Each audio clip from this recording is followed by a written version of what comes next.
Step 4 is making sure no leads slip through the cracks, and that starts with a fast follow-up. Aim to respond within 60 seconds if you can. Even with a simple text like, thanks, we'll call you in the morning, or anything like that can save you the lead where it would have been lost. Then stick to the 5-day, 5-touch cadence.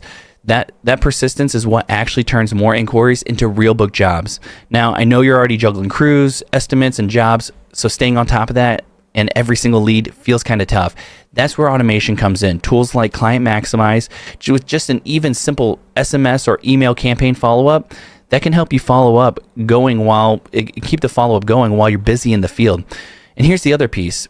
While you're following up, Facebook is working in the background, retargeting ads to remind homeowners who visited your site or watched your videos that you're still there, that you're ready to help.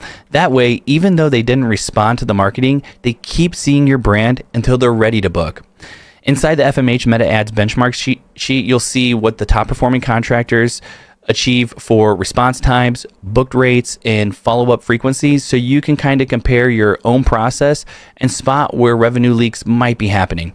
And if you'd like to see how your own numbers stack up, just visit foundationalmarketinghub.com, go to services, click on PPC. At the very top, you'll see calculate my ROI.